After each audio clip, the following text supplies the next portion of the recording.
pour déconnecter la partie serveur de son support. Comme vous avez pu voir sur la première vidéo, on a deux ergots ici en dessous qui vont se retirer. Et donc pour retirer ça, il suffit de tenir la partie plastique inférieure et de tirer dessus. Et de cette façon, vous pouvez retirer le serveur. Pour effectuer le démontage de notre serveur afin de pouvoir changer le lecteur de disquette qui se trouve dessus, ou pour effectuer des réparations ou du nettoyage tout simplement. Donc on le retourne, donc on a la partie supérieure, partie inférieure. Pour démonter le lecteur de disquette, il sera impératif de déposer les 4 vis qui retiennent ce fameux lecteur de disquette. Vous indiquez les différents endroits où la fixation se fait. C'est ici, ici, ici et ici.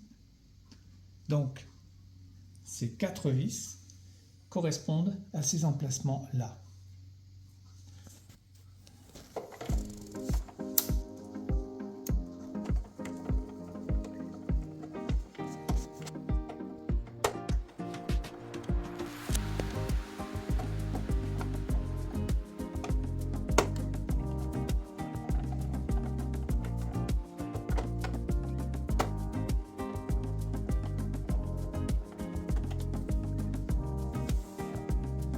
Ceci étant fait, maintenant, on va se munir d'un tournevis cruciforme dit forme Philippe. Maintenant, je dévisse donc l'ensemble des vis qui tiennent les deux parties du boîtier du serveur. Donc, il y a quand même pas mal de vis, hein.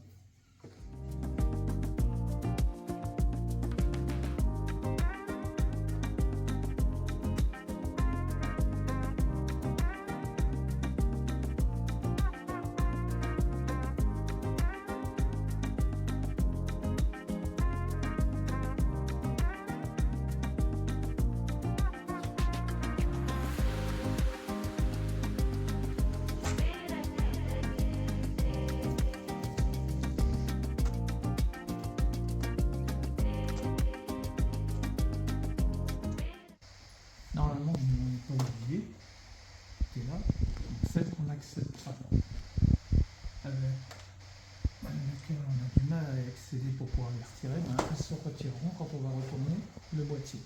De la même façon que les vis qui tiennent le lecteur. Voilà. Donc logiquement, tout est là. Hormis peut-être celle-là. Voilà.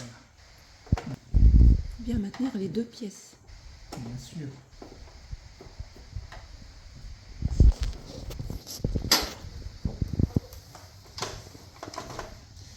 Ensuite, il suffit de soulever. Donc le lecteur de disquette est équipé de 2 prises. Donc les vis ont été retirées. La prise d'alimentation qui se compose de 4 broches. Et la prise numérique qui elle se compose de je ne sais combien de broches. Enfin bref, voilà. On retire donc ces 2 broches. Hop, enfin ces 2 prises, pardon, et on a l'ensemble des éléments. Donc si je démonte ce lecteur, c'est tout simplement parce qu'il est en panne, il ne fonctionne plus correctement. Il tourne en rond, en quelque sorte. Hop, je vais décrire un petit peu quand même l'ensemble de l'intérieur.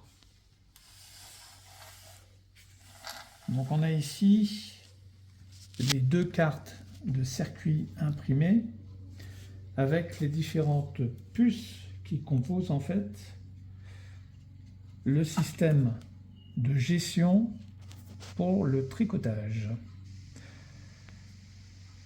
On a une deuxième partie qui est ici, qui se situe là, avec une liaison entre les 2 cartes, là aussi des puces.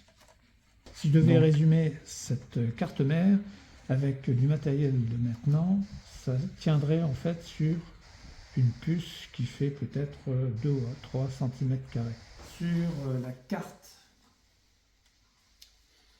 il y a des emplacements qui, je pense, à l'origine, devaient permettre des extensions supplémentaires, mais qui n'ont pas été suivies, Oui. qui n'ont pas été suivies d'effet. Il y en a pas mal. Il y en a 3. Il y a 3 prises, 3 emplacements, pardon, de prises.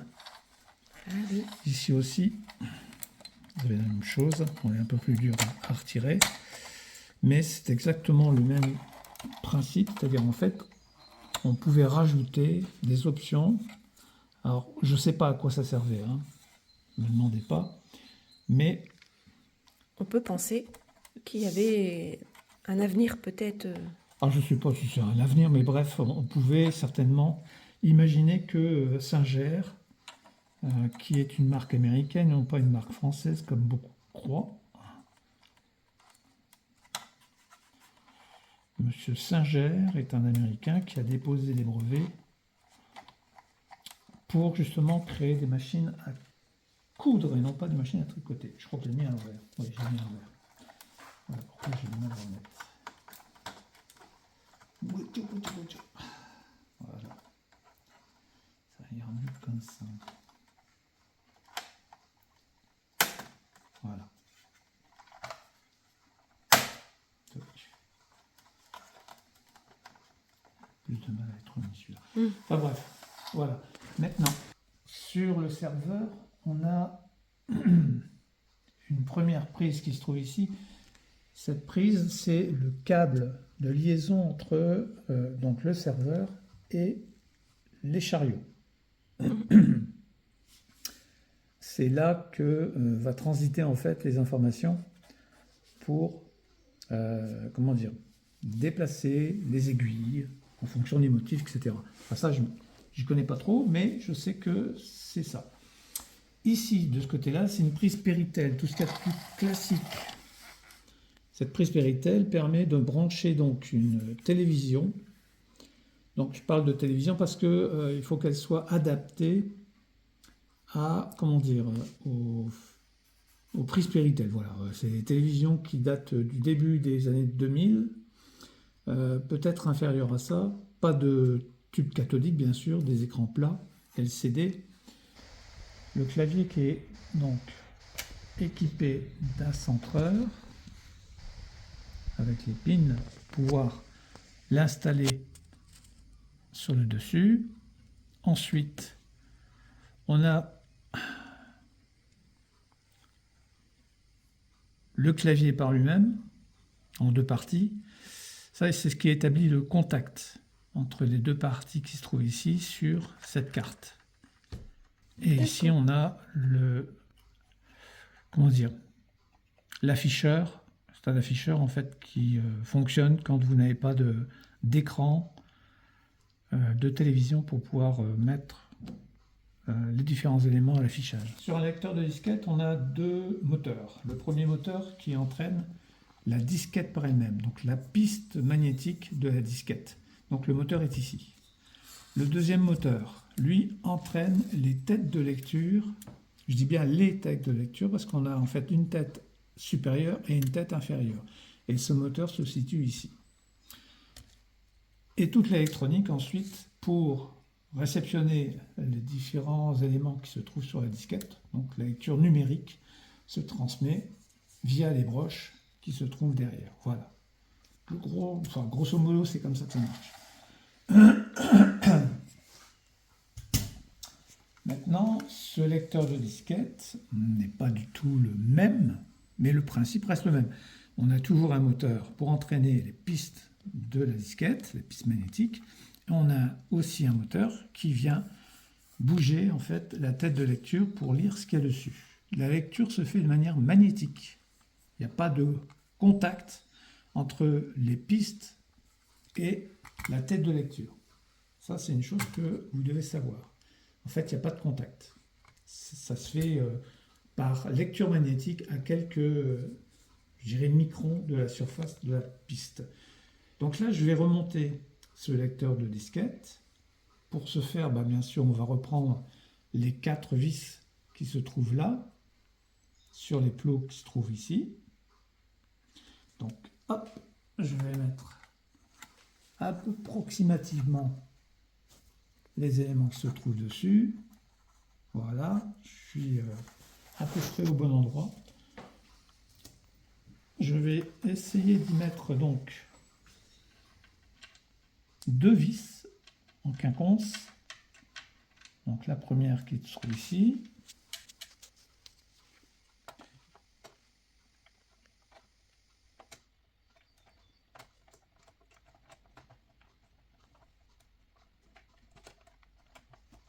Voilà, premier. Tu l'as pas serré complètement, Non, c'est non, uniquement premier pour... pas de vis qui est mis. Deuxième. à Bon, c'est l'opposé. assez délicat, hein, il faut être, comment dire, il faut faire ça au toucher quasiment. Enfin, si on peut dire comme ça. Il faut bien faire correspondre en fait l'emplacement de la vis avec la vis par en dessous. Et ici, je suis en train de regarder, voilà. J'ai mis les 2 vis. Donc c'est largement suffisant pour pouvoir justement finir le montage après. Ensuite, on broche la prise, voilà, et la deuxième prise. Donc vous ne pouvez pas vous tromper, il y a ce qu'on appelle un détrompeur dessus, qu'on voit très très bien ici. Ce détrompeur, en fait, on ne peut pas inverser la prise. De toute façon, les prises sont positionnées de telle manière qu'on ne peut pas les mettre autrement. Sinon, vous avez complètement tout ordre. Ensuite, je remets ça, donc la piste des différents... Voilà, comme ça. Donc j'essaie de repérer quand même les trous, parce que vous avez des trous dans la carte pour pouvoir y mettre donc cet élément-là. Normalement, c'est bien comme ça.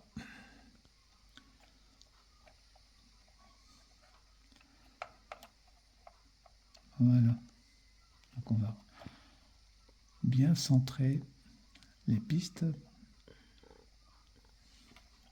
On est à peu près bon. Ce qui fait que maintenant, on peut remettre le couvercle. Une question? Oui, une petite question. Au niveau des nappes, là, en fait, elles sont pas coincées en dessous. Il faut faire vraiment très On attention. respecte l'emplacement. De toute façon, comment dire, les lecteurs de disquettes, enfin surtout celui-là, j'ai choisi celui-là parce que il ressemble à s'y méprendre à ce lecteur, dans le sens où les prises d'alimentation et la prise numérique est à peu près au même endroit. Donc, j'ai choisi ce lecteur pour ce positionnement. Maintenant, il existe d'autres lecteurs. Je vous donne l'exemple. Ici, par exemple, vous avez la prise d'alimentation des moteurs et la prise numérique qui sont l'une au-dessus de l'autre. Donc là, il va falloir déplacer cette prise-là pour venir la mettre ici. Là, ça devient un peu compliqué. On peut le faire, il n'y a pas de souci, c'est faisable. Mais dans ces cas-là, il va falloir déplacer cette prise pour venir la mettre au-dessus de celle-là. Donc là, c'est un peu plus délicat. C'est pour ça que tu as pris en exemple celui-là. Voilà. Je vais pouvoir remettre. Non, on vérifie bien que tout ça, c'est en place.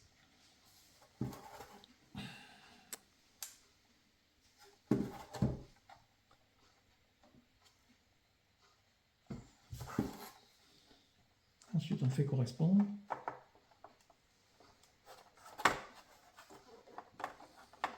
Ah, c'est vraiment juste. Hein. Oui.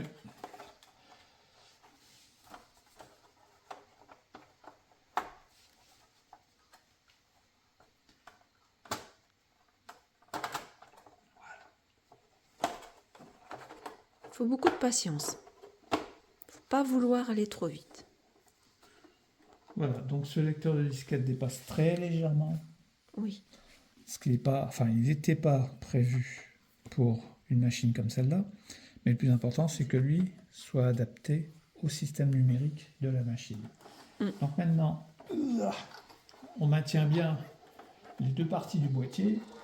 On le retourne de manière à ce qu'on puisse remettre les différentes vis. Il y en a une qui logiquement est encore dedans. Voilà, celle-ci est restée dedans. Donc là, je vais refermer ça.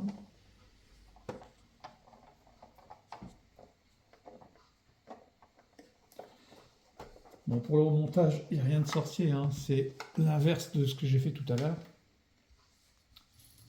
Donc là,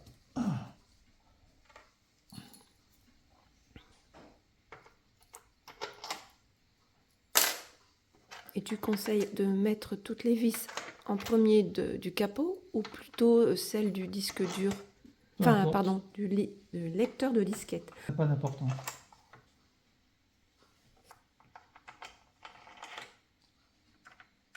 Le plus important, c'est que les parties en fait soient l'une contre l'autre, que les deux vis que j'ai mis tout à l'heure provisoirement, enfin j'ai serré à moitié pour retenir le lecteur de disquette à son emplacement, parce que si je ne mets pas ces vis là, le lecteur de disquette va tomber et je ne pourrai plus remettre les vis.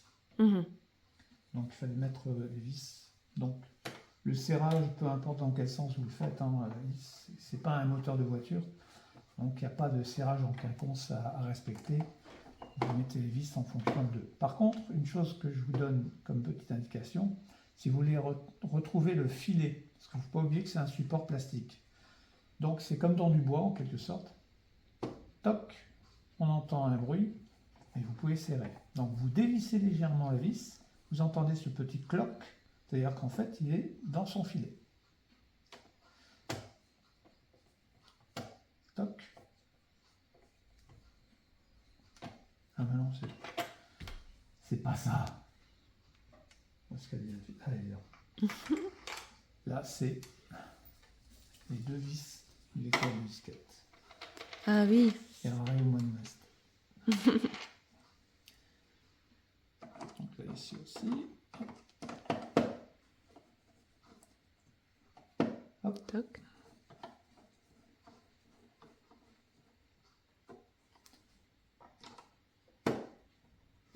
Hop.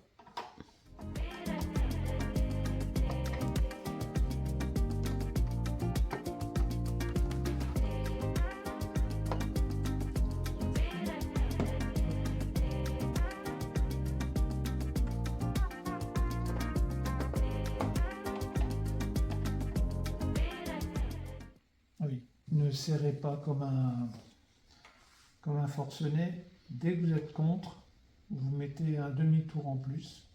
C'est largement suffisant.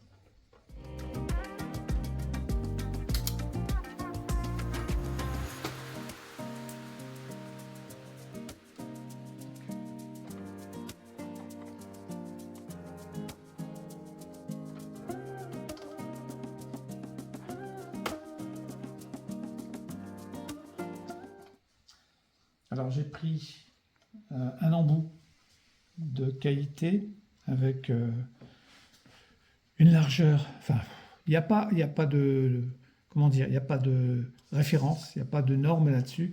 Par contre, faites un test sur les vis avec justement le plat du tournevis pour voir s'il n'y a pas de jeu. S'il n'y a pas de jeu, c'est tant mieux parce que justement vous allez pouvoir serrer sans démolir justement cet emplacement-là.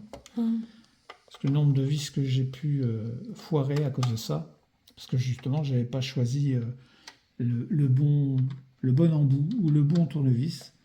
Donc c'est très important de faire ça pour éviter d'abîmer tout simplement les têtes là.